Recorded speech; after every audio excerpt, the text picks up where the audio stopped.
Welcome back to more talking about farm engage units. So last time we did talk about Ivy's group. Very powerful bunch of units right there, and also really fun characters to talk about as well. So anyway, let's move on to Solm. Solm is a very different place than compared to Firene, um, Brodia, and Elucia. It is a free kingdom after all, so I guess that's the reason why.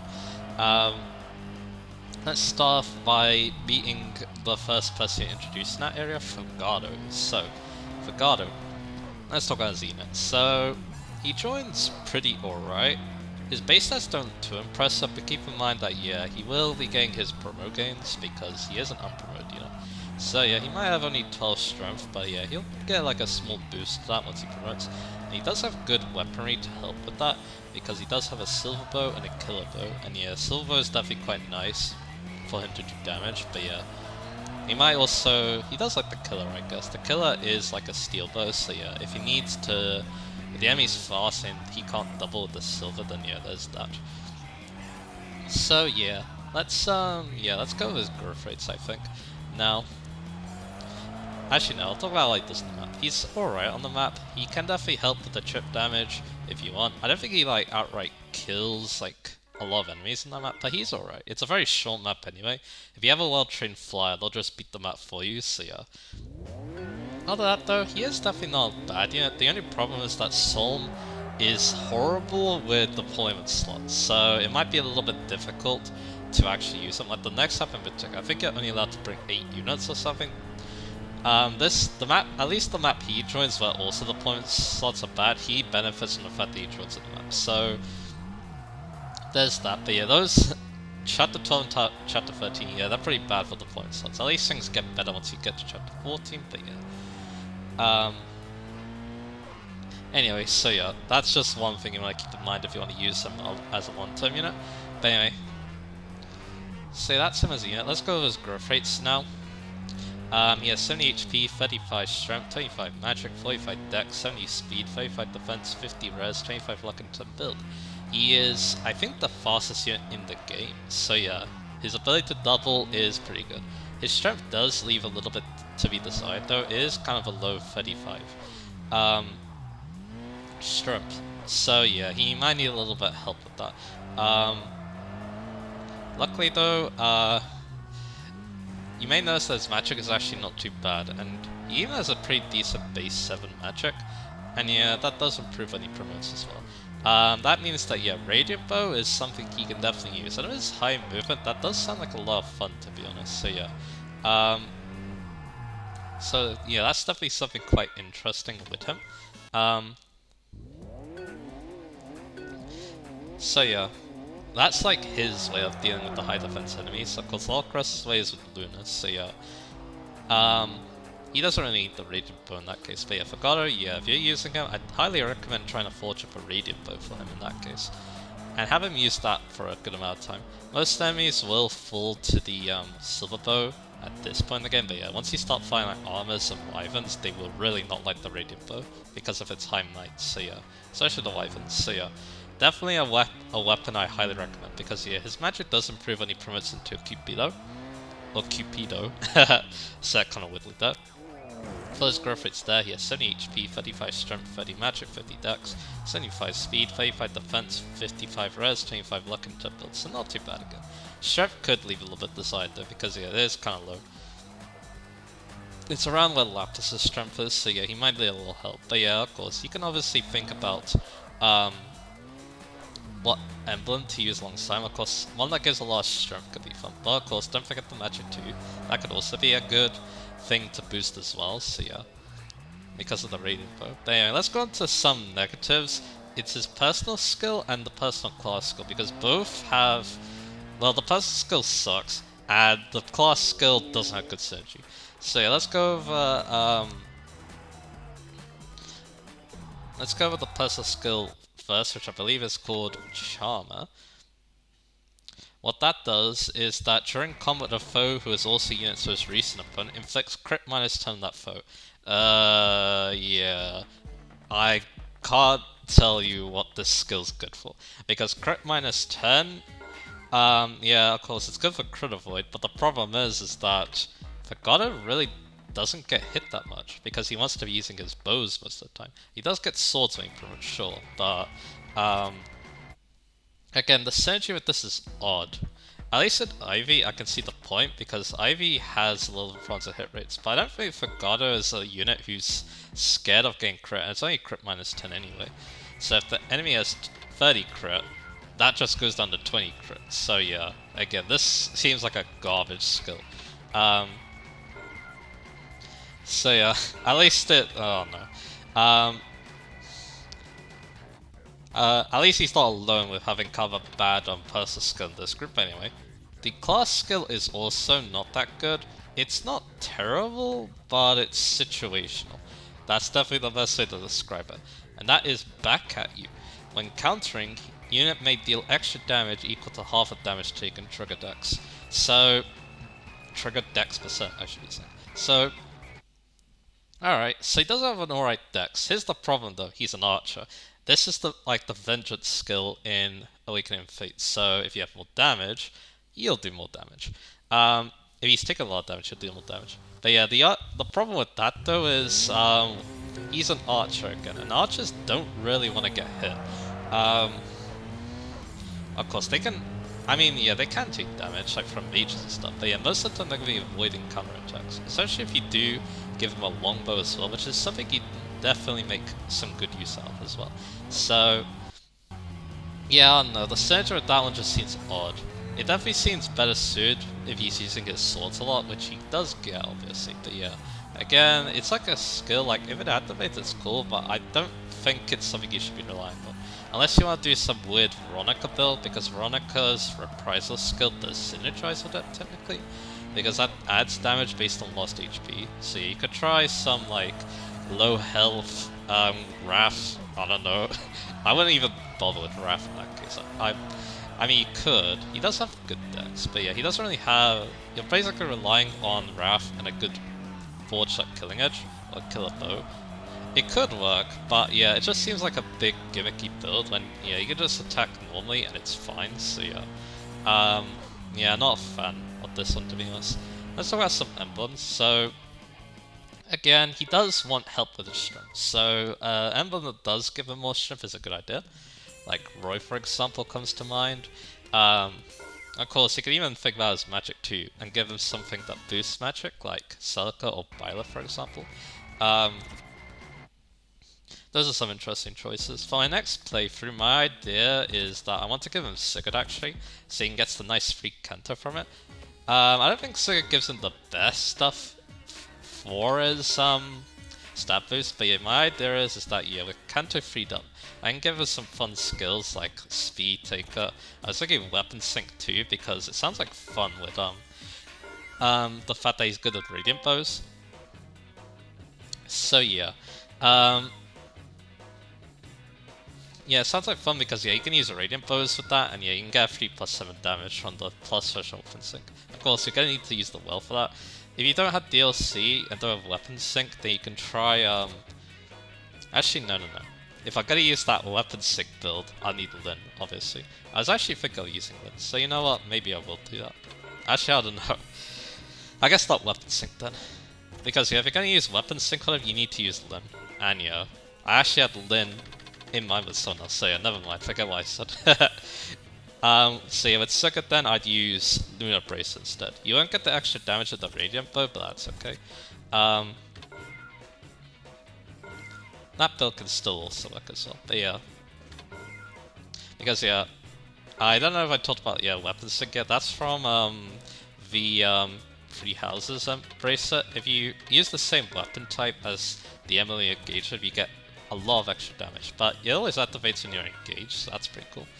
Of course, yeah, that means that, yeah, if I do engage with Sigurd, it'll still be good, but yeah, I think I'm just gonna stick with Lunar Brace. It does, again, it's not the best synergy with Radiant Bow, but it's not terrible either. Because again, you're adding damage based on the defense of the enemy, and if you're using magical weapons, res. But again, of course, that will help him out if I want to also give him a Brave Bow, which, yeah, he should be able to use in his base class. He does have the bow proficiency. But yeah, I didn't talk about another thing about him too. It's the fact that yeah, his class is kind of mediocre. Again, the class skill isn't that great. The high movement's cool, and the access to swords is also pretty cool. But if you want to become an offensive juggernaut, you probably actually want to go warrior instead, because again, warrior will boost his strength up by a lot. He gets the bow proficiency. He has that bow proficiency, so he'll get B rank in bows. And yeah, it's still a fast class, and he's already very fast. So yeah, if we crunch the numbers, then yeah, Warrior's probably going to help him out more. But yeah, at least for Cupido, it is better at using the Radiant Bow, so yeah, there's that at least. So yeah, again, kind of a weird unit, but he definitely doesn't seem too bad. It's just that I feel like he would be better if he joined a little earlier, but at the, I think yeah, he does have his potential though. He does seem like a fun unit, so yeah. I definitely want to use him on next playthrough. That's why I'm planning on using him. So yeah, of course, yeah, Lin, that's another good emblem. Of course, I mean, Lin makes everyone good, and yeah, you can also use weapon sync with that if you have the DLC, so that's pretty cool. So yeah, and yeah, that does sound like probably his strongest build. But yeah, again, maybe I'll go ahead and use Sigurd, and I'll give him Lunapraise. I'll have some fun with that. So yeah, he does like Cantor a lot, so I recommend using that, especially with bows, because you can hit and run with them quite easily as well. So yeah, I quite like that with Fogado. Let's move on to his character now. Something I didn't really know that much until today, because yeah, I decided to read up on him a little bit more because he is kind of a main character. He doesn't really get to do much outside of the Salt arc, but yeah, like the other non-next in line roles. But yeah, he's pretty cool. He is pretty similar to how he is in the supports, but yeah, he is also trying to test Alir as well alongside his sister to see if they are genuine with their if they are thinking if their thoughts are basically genuine about yeah about what's going on with like Illusia, the rings being taken and all that. So yeah. And yeah, like I said, he was alright. His introduction's pretty fun too, so yeah. So yeah, I quite like them in his joining map in terms of character. But yeah, of course, the main meat and potatoes, of course, the sports, which are actually really good to be honest. So his deal is that he kind of puts on an act where he's like super carefree and stuff. But yeah, with Ledo and Pantro, they kind of see through it. In Alir's case, he does find he sees Fogado training while no one's looking, and then yeah, Fogado, he doesn't want to train in front of his Sentinel buddies because he wants to put up an act where he's like super carefree and stuff, because that will help everyone else stay calm and stuff as well. Which again, that's actually pretty interesting to be honest. The Pandreo support is probably his best support, where he doesn't seem like himself, and then Pandreo knows something's up. So by the A support, they have a chat about it, and then Fogado reveals that he's actually extremely worried. He is very scared about the war going on, the enemies, and also losing people. But yeah, Pantera does reassure him that yeah, he'll always be there to support him as the good retainer that he is. So yeah, and then yeah, I love that interaction so much. Those two are so good together with that support. Our supports, another highlight is that he acts. He basically likes to, I wouldn't say bring out, but he likes to show people what they're really good at, I guess, is the right word. Like, he wants to bring out the best of people. I think clan support really, like, puts that out there. But yeah, there's those other good supports where he does that too. That I'm trying to think of. Yeah, the Yunaka support as well. That's another example where yeah, he gives Yunaka some advice about interacting with other people. He says that she should be a bit more trusting around others, and it actually helps her out quite a bit. So yeah, I quite like Fogado because of that. And yeah, there's another support too that shows off his I guess the fact that he's hiding his true self, I guess. Well, Tetsuya accused him of being a flirt, which he kind of seems like one, but he really isn't. He acts like pretty normal, to be honest. Like, yeah, most of the supports, he doesn't even try to flirt with anyone as any of his supports, so yeah, he really isn't one. And yeah, while it looks like he was talking to a lady, he's actually helping the lady with carrying some boxes and stuff, so yeah. Yeah. Again, he's just a very kind person that also likes to help people out, and yeah, like I said, it is also cool that he likes to bring the best out of people. He does that in his Orca support too.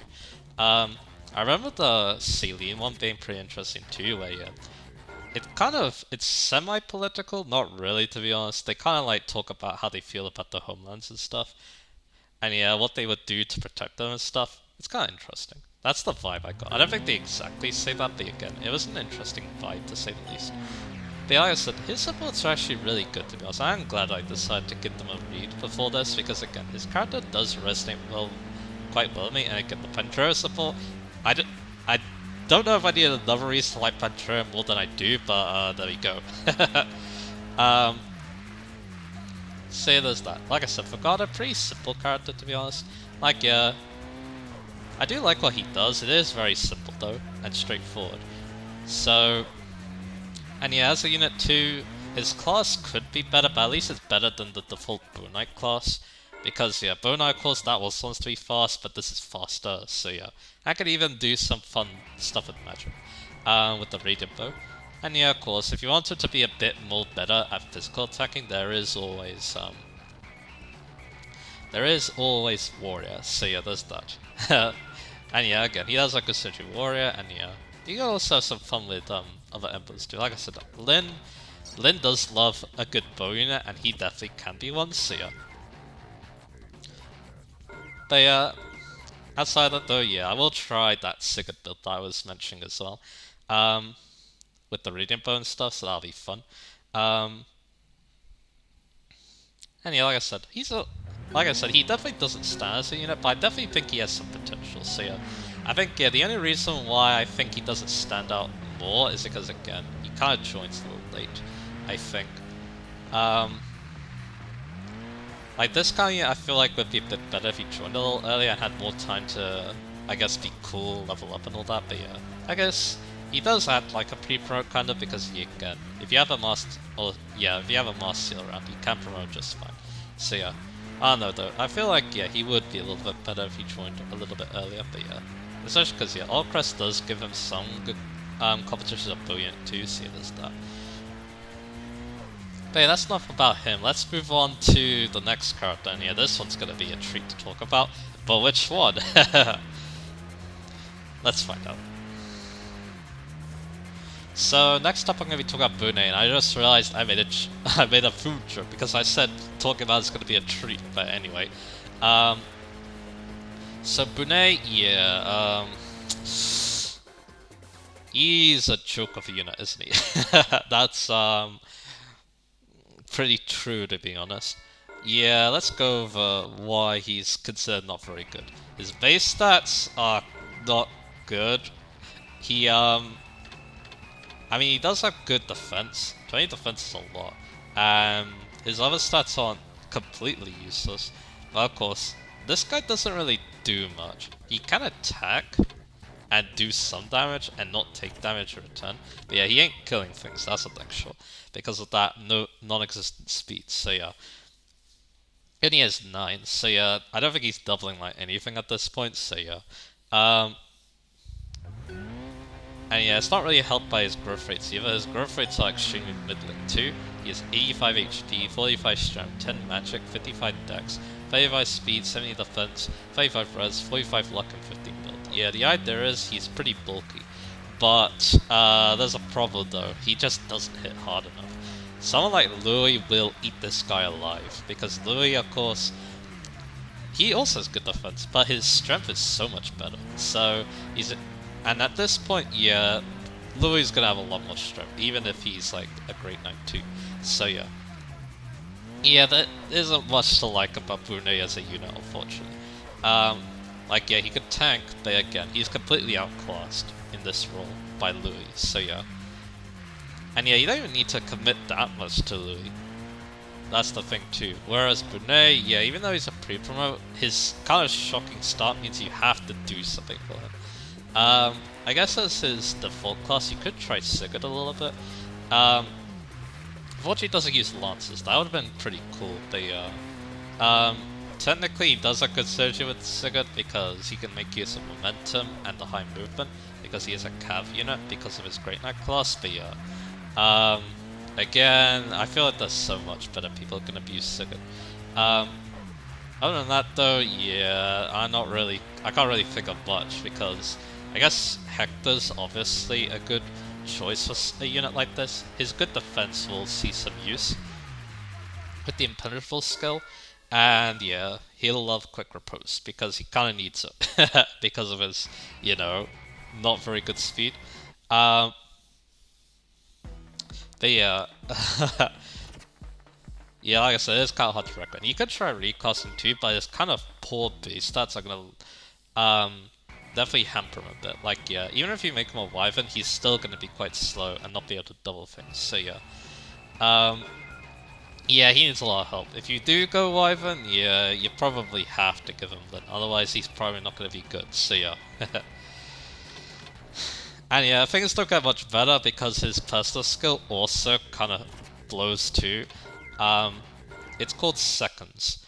On eating a packed lunch, he may gain another of the same item, and it triggers on his luck. He does admittedly have a good luck stat, but yeah, if you're relying on that, yeah, no, don't rely on that. Only Bloods will do that, but anyway. Of course, the synergy with this is one of Celica's skills, inheritable skills, favorite food. Or you could use him with Celica, but I will need to talk to you if you plan on doing that. But anyway, so yeah, yeah, the idea is with favorite food fills the engaged meter to full. So yeah, with packed lunch, the idea is that you're able to get basically 2 pieces of food, and you're able to fill the engaged meter like twice. But yeah, again, this seems like an extremely bad gimmick. My brother tried it, but yeah, again, pretty bad gimmick. So you might be wondering, why do I like this dude? Because yeah, I did put him kind of high on my tier list. Yeah, again, I did use him eventually. I figured out a way of how I wanted to use him. It was with Tiki to boost his growth rates, and then he basically became like Louis. He was very tanky, he didn't take damage, he wasn't really killing things that well. I probably should have given him like a silver blade or something like that. I think I was relying more on like critical hits with like killing edges and stuff.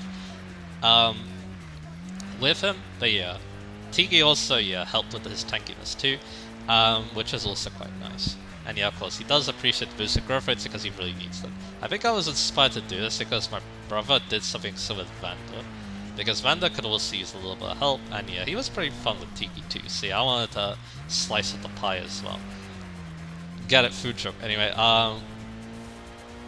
so yeah, I did like him a little bit more after doing that, but yeah, I do want to try using him again. But yeah, it will probably be with some pretty overpowered emblem like Lin. And then yeah, then we'll talk about him being like a meme or something like that. I guess that's another reason why I like him. He is so bad that he becomes good for me.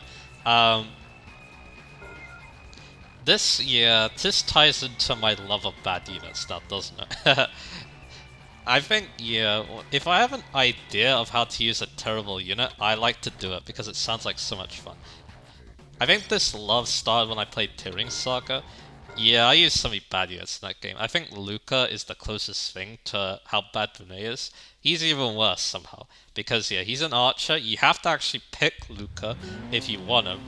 But, yeah, and he's horrible. He has no movement, his damage sucks, and yeah, he really needs help. Luckily though, his sister weakens enemies to 1 HP, so that definitely helps. And yeah, slowly but surely, he did actually become a good unit by the end. I definitely helped him out a lot on my end, but yeah, I definitely tried very hard to make him good, and yeah, he definitely did impress me by the end, which yeah, I wasn't expecting, but yeah, it happened. And yeah, that's something that's something I definitely want to do with Brunei at one point as well.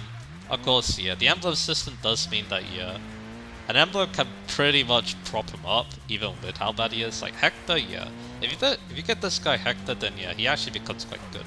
But yeah, but yeah, it's mostly Hector doing that. So yeah, and then the same does go for Lin too if I do that Wyvern build. So yeah. So there's that as well. Other bad units to come to mind too are like Sophia as well. That's another thing too. The characters are pretty good. Bunei, yeah, maybe not, but we'll get into that. Like Sophia, yeah, I always liked Sophia, and yeah, I did use her before the arena abuse, but then I tried using her without that, and yeah, it actually worked out quite well.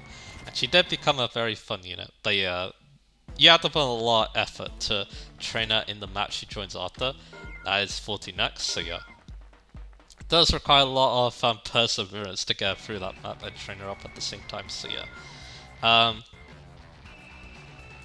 See, there's that. What else can we say about this man?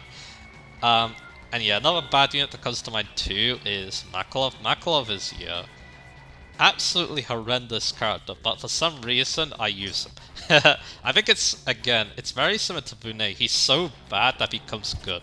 And that's why, yeah. And also the fact that no one uses Makalov because for very obvious reasons. But anyway. But yeah, I did use him when I played Path of Radiance. In fact, both my playthroughs of Path of Radiance I used him. And yeah, he was a pretty fun unit, to be honest.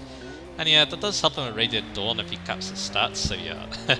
It is not too hard to do that because of the Night one, but yeah. Yeah, I'm gonna talk about other games here, so let's go back onto Bunei. So yeah, like I said, not a very good unit. If you are using him, you need to put in the effort. You need to do everything you can to make this guy good. And yeah, for reclassing, I have heard Sword General too, don't do that. You can use the S-Rank Smash, or S-Rank Blade I should be saying. But that's really late, and also, I feel like it's just kind of crummy. Like, he'll be tanky, but he won't be doing much on the enemy phase, especially because he can't even counter. So, yeah, I wouldn't recommend it. Just keep him a Great Knight if you want to make him like an enemy phase tank. Because at least then you get Tomahawks, which aren't good either, but they're better than nothing. It might even be wise to maybe make him a Sword Lance Great Knight, just because Lances don't suck as bad as Axes in terms of like accuracy and stuff, but yeah, I'm not 100% sure about that. I doubt it's gonna make him that much better, but hey, maybe it will. I don't know.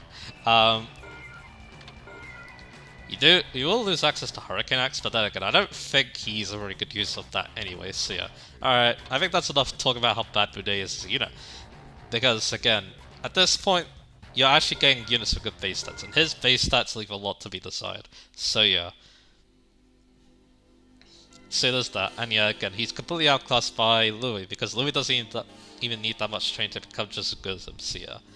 And let's move on to the character, which is also a complete train wreck. Yeah, it's all about food with this guy. And yeah, of course, a lot of his jokes revolve around food. And yeah, it doesn't help when you start reading his, we'll start seeing his interactions with the others. Yeah, he kind of freaks them all out because he's completely unhinged when it comes to food. He wants to use false shit and taste it. He wants to eat Celica's ring. All that stuff comes to mind. So yeah. He wants to he thinks that Sigurd looks like seafood. He wants to taste like mussels. Yeah, this guy is completely unhinged.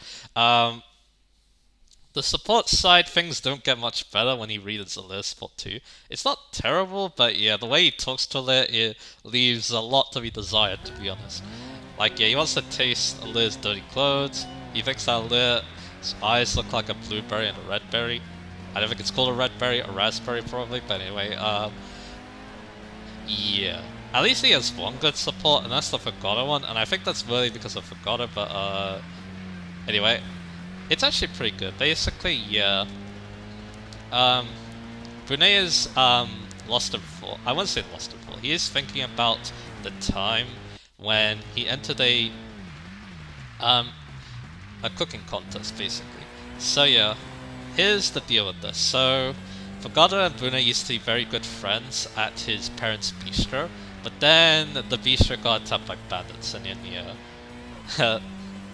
The village got attacked, and yeah, the bistro is basically left to dust. So then, yeah, Fogado came there, but he wasn't quick enough, and yeah, he wasn't sure if Brune was even alive or not. I think he probably did know that he ran off, but yeah, he wasn't sure where to. So when he heard that the castle was gonna have a cooking contest, then yeah, Fogado of course used this opportunity to meet his friend again. Brune actually didn't win the cooking contest because in Fogado's mind, he was like, yeah, there's too much going on with Brune's mind, probably that he couldn't concentrate fully.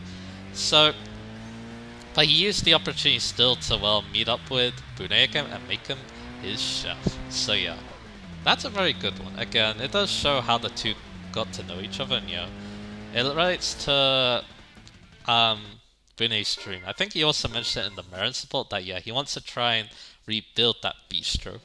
And yeah, I'm gonna say though, yeah, that is a very admirable goal, of course. So yeah, unfortunately, yeah, after that though, I can't really think of that many good supports. Most of them are pretty mundane. Like the Anna support I mentioned earlier, he's like chopping wood and stuff for his cooking. The the there's a support with late game here. That one isn't too interesting either. He like has a rose garden and stuff. He doesn't eat the roses, thankfully. I mean, we can't be too sure though. um, but yeah, he basically interacts with the other person, talking about his like rose garden stuff. It wasn't that interesting from what I remember. It was also a very long time ago when I read it. I think the Alfred one was pretty interesting. Where they basically bond over his cooking and stuff. It was alright, but again, I can't really remember very well. It probably wasn't the most interesting thing in the world.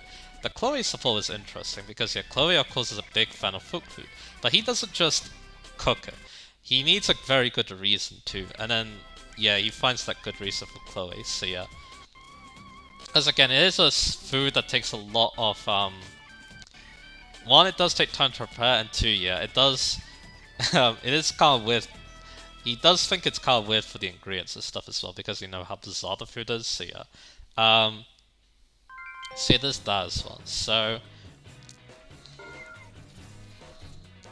again, that was interesting, but yeah, again, again, yeah.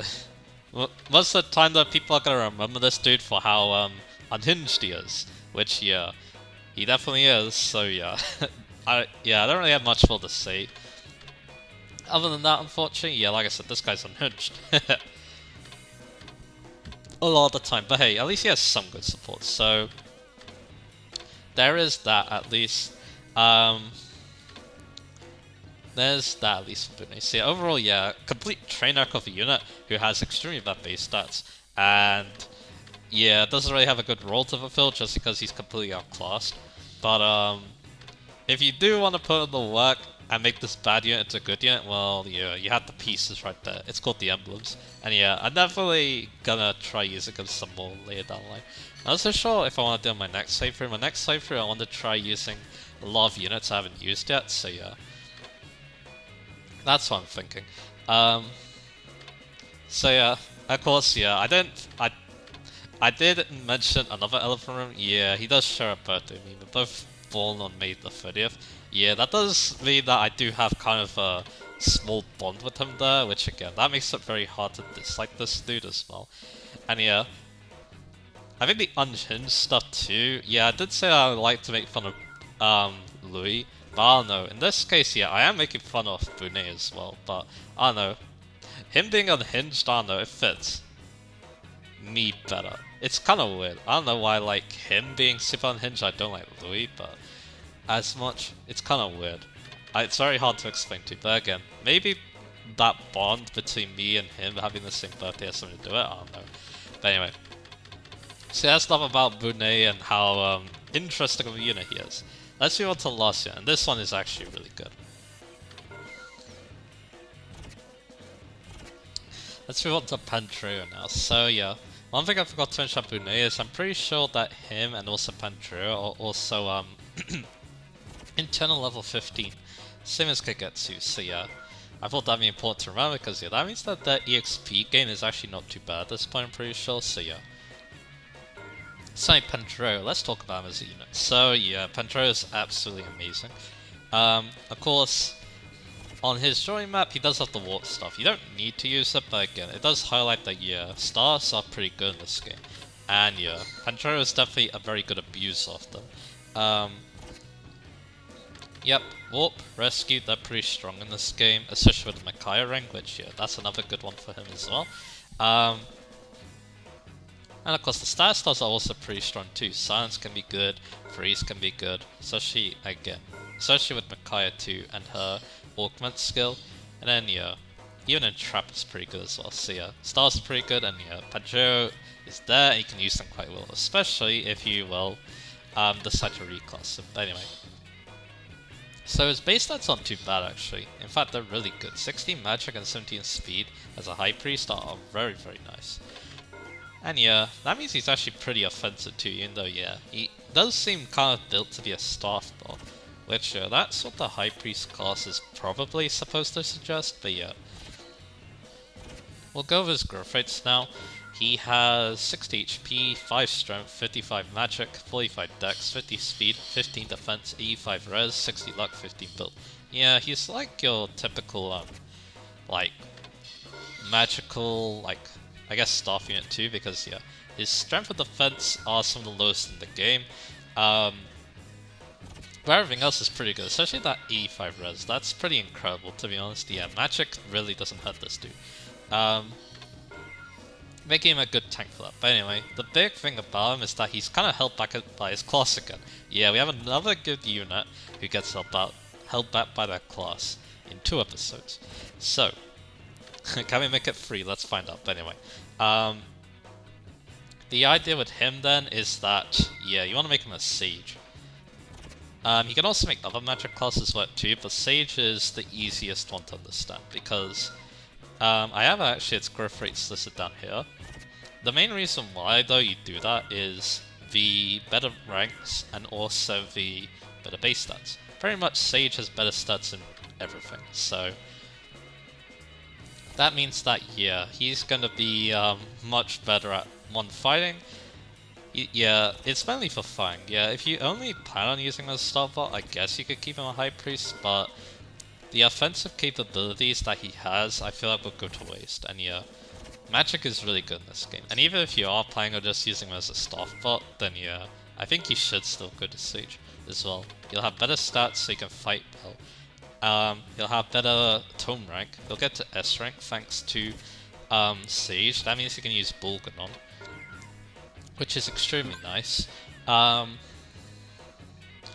Because yeah, he's extremely good user. He actually has 8 build and a 15% build growth. I think that build also gets improved if you make him a Sage 2, so yeah. He doesn't really get weighed down by Bulkner, which is pretty incredible for a magical unit. And yeah, he hits really hard with it. He reliably doubles too because his speed is pretty good too. He also gets a boost, I'm pretty sure, from Sage, even as the growth goes down. Yeah, I guess I can go with Sage growth. It's not too different, but yeah. The differences, though, are important to mention. So yeah, 60 HP, 5 strength, 60 magic, 50 dex, 45 speed, 15 defense, 85 res, 45 luck, and 15 build. Yeah, it might not be as good as being a staff bot, because you do lose some luck, but you do gain, and some dex. Oh, no, you do gain dex, though, so yeah. I don't think, yeah, his luck is that bad, anyway. I don't think it's gonna, like, greatly affect his ability to hit with stars anyway, because, yeah, you want good magic, dex, and luck for staff accuracy, but yeah. I think even as a Sage is going fine, and yeah, back to the weapon rank thing too, he'll get A rank as stars as a Sage because of his staff proficiency. He gets S rank as High Priest, but the only advantage with that is Nodus, which you can't get, normally. You need to invest in leadership for that, and its effect is good, but it's only a 1-use staff, so you're either using it in the final map or using it in Tempest Trials, so it's not even that useful. A rank is good enough because he uses every other staff, so yeah. Again, that's another reason to make him a Sage. Another reason why I think that Pantero is actually really good at combat though is his personal skill. It's actually one of the best in the game. In fact, I could even see it being considered one of the best. Party animal. So grants a bonus to hit and avoid equal to 3 times the number of allies. and foes within 2 spaces. So yeah, if both enemies and allies are bunched up, he basically gets free hit and avoid. So yeah, that's extremely good. I don't know if it works with stars or not, but again, that's incredible. Absolutely incredible stuff. So yeah, yep, like I said, you got a unit that fights really good and also has a really good puzzle skill too. That makes him extremely reliable as a unit too. He feels much more reliable with his hit rates and stuff when compared to Ivy, which is again insane because yeah, him and Ivy are definitely some of the best magical units in the game because yeah, he has the base stats, Ivy has the base stats, Ivy also has good potential, and yeah, Pantera definitely does as well, especially if you make him a Sage. But it isn't the only magical class he's good with. You can also go Mage Knight too. That's another amazing class, making him faster. So with the Chaos style and stuff, and yeah, you can use 11 swords really good too, and they might even be better than Balkanon because they're cheaper to forge. You can even go Griffin Knight. My brother did that for a little bit with 11 sword. It worked. It actually worked. So yeah, this guy can basically make any magical class work super well. So yeah. Yep, this guy's incredible. No doubt about that. So yeah, let's go into emblems, of course. Magical ones are the way to go. But there's 2 main ones we're going to touch on. Of course, he is good with stars. He's naturally very good with stars. So Micaiah becomes a very safe pick. But then there's also Byleth too. Byleth is also kind of support based, but yeah, he makes Sage really good with Pandro. Offensively too. Remember that Byleth actually gives magic and speed, which yeah, both things he really loves. So yeah, he's got that going for him, which is amazing. And then of course, Goddess Dance is nice. It only boosts magic, but yeah, we're mainly using the Goddess Dance for the dance, refreshing our units anyway, so it's fine. And of course, the main reason why you do this though is Versus. That's the hero relic that Byleth gets if you're a mystical unit. And yeah, what that does of course is increases the range of magical attacks by 2. So yeah, now he can basically fire Bulgadons off at 4 range, which yeah, I think it's 2 spaces, I'm pretty sure. And yeah, that's something, alright. It's very incredible stuff. It's probably my favorite way to use them. Of course, Celica's a good option. Micaiah, of course, is great with the stars, and of course, Soren and Veronica also really good with them. But yeah, like I said, Byleth though, yeah, Byleth seems like way too fun. He sounds like a fast life Scythia with that,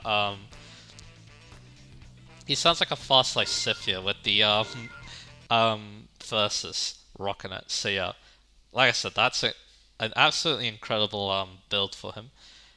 And yeah, like I said, he is a pretty simple unit. Again, his physical stats are really bad, so yeah, you want to focus just on magic. And yeah, pretty much every magical focus class he does well in, so yeah, that's incredible. Let's move on to his character, which is also really good. So yeah, he's one side of Panette's backstory, because they're siblings. So yeah, while his parents are corrupt, he actually decided to follow them in their footsteps at being a holy man. A priest, obviously. So yeah, of course, Panette fled because yeah, she didn't like the corruption going on with her family and how bad her parents were, so yeah, she left.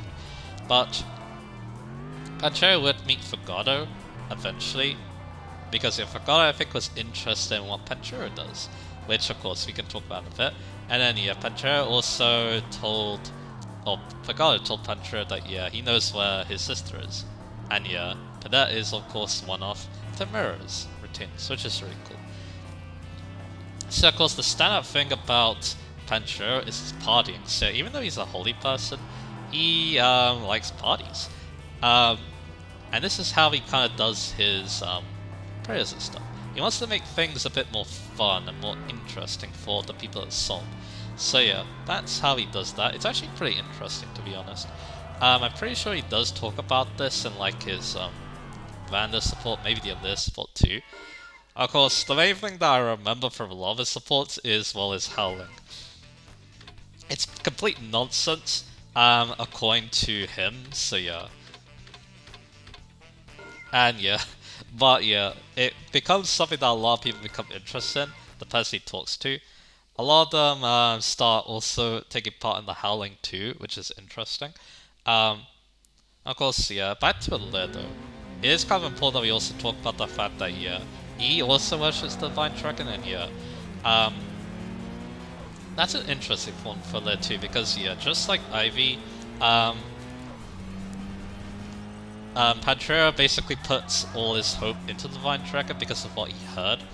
Um, around, I think it might have been during a sermon or something like that. I'm pretty sure, yeah. He does say that basically, when the Divine Dragon awakens, then yeah, they'll be like the beacon of hope or something like that. I think that's something he heard, and he tells Alair that. Yeah, of course, Alair doesn't really want to be viewed as like a god or something like that. So yeah, they get a bit worried about attending the party and stuff like that. But yeah, of course, Pantera, yeah. The thing about his parties is that, yeah, they're basically just fun for everyone. And yeah, people don't have to worry too much about thinking too hard about them and stuff like that. So yeah, that's pretty interesting. Um, so yeah, he does support his sister too. It's a very good support. I think I'll save talking about it when I actually do talk about Panette, because again, it's quite important for her side of the character too, so yeah.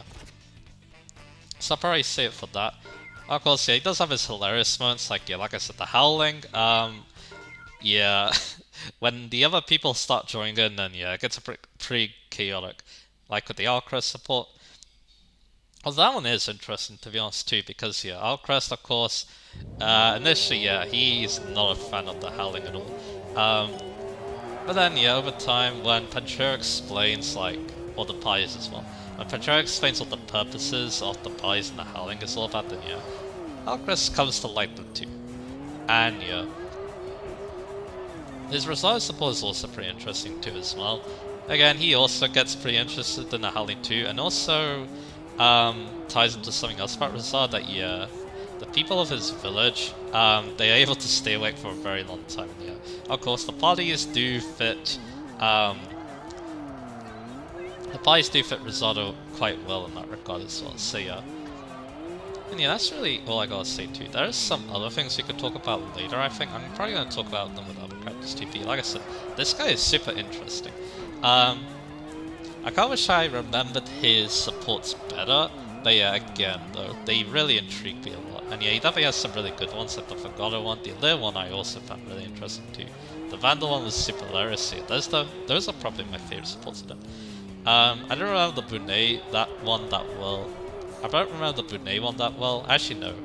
It's starting to come back to me, I think. Like, yeah. They're talking about, like, food for a party, and then, yeah. I think, yeah, Bunet needs to...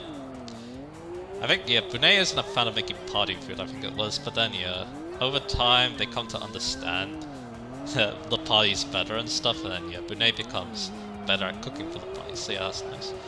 It's like their way of, like, bonding a little bit. But, yeah, I think that's all I really need to say about this character. Yeah, I talked about him a lot because, again, this unit, yeah, me and my brother love this dude so much. I haven't actually used him that much, but yeah, I really want to. Again, I love this family so much. Panette is one of my favorite units in the game, and yeah, I can't wait to talk about her when we do. And Pantera, of course, yeah, amazing unit. I mean, they're both amazing units. Yeah, their parents are corrupt, but they have good genes apparently, so yeah. So yeah, again, amazing, yeah, and I also find this character fascinating too. Of course, yeah, I don't know if it's like a good, like, I don't know if it's a good way to interpret religion or stuff like that, but again, it did intrigue me a lot. It definitely goes to show how interesting a place Song can be as well. If, like, yeah, you got these parties and stuff going on with the religious stuff, yeah, again, I don't know how, you know, good it is or anything like that. But yeah, again, it just intrigues me quite a bit, so yeah. Again, like I said, pretty cool unit. So, like all these units, yeah, like I said, they're definitely very flawed.